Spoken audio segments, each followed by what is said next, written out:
वाहिगुरू जी का खालसा वाहिगुरू जी की फतेह। ये गुरुद्वारा 10वीं पातशाही जी का है जी। तो जो 10वें पातशाही श्री हजूर साहब आए थे सचखंड गमन तो बाद रत्ना ऋषि को इस स्थान पर मिले थे जी। तो उन्होंने याद दे विच ये गुरुद्वारा साहब की उसारी हो रही है जी।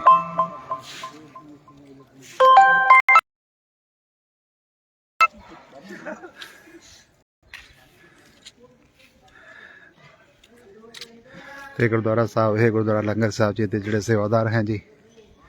तो उन्होंने ये मेहनत है जी। ना खूबसूरत पातशाही का दरबार बन रहा जी।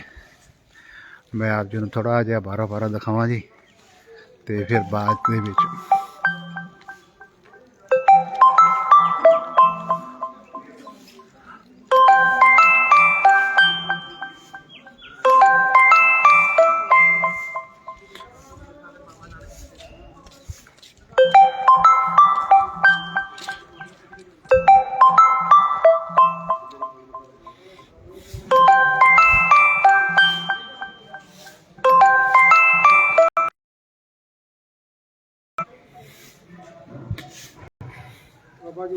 खालसा वाहिगुरू जी के प्रथम से क्या हाल है।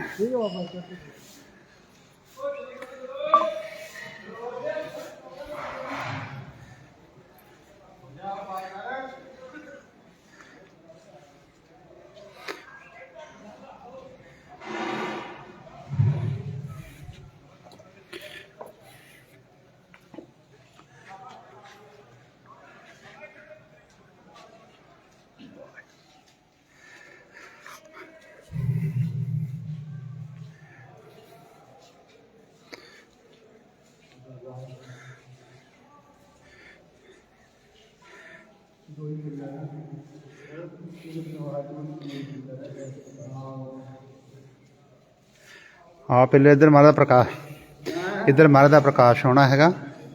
तो पूरे हाल दे विच सिर्फ 2 पिलर हैगे जी।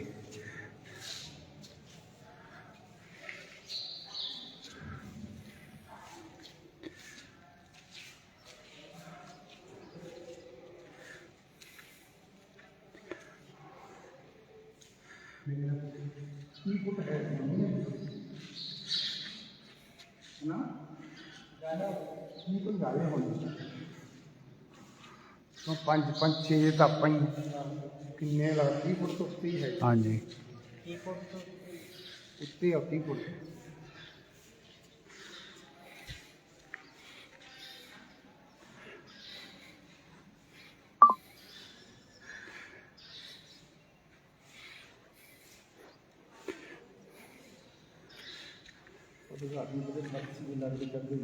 हाँ जी नहीं इसे टाइम लग जाना जी बनने में, क्योंकि जिस हिसाब नाल तैयारी हो रही है दरबार साहब जी।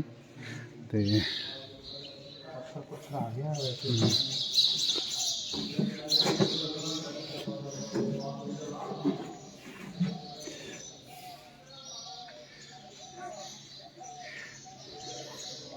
जिदा माए भागो का गुरुद्वारा बने ना लाल रंग का, बस उस हिसाब का मतलब बनता है। ये बाहर दियाँ कंधा है जी गुरुद्वारा साहब जी दियाँ।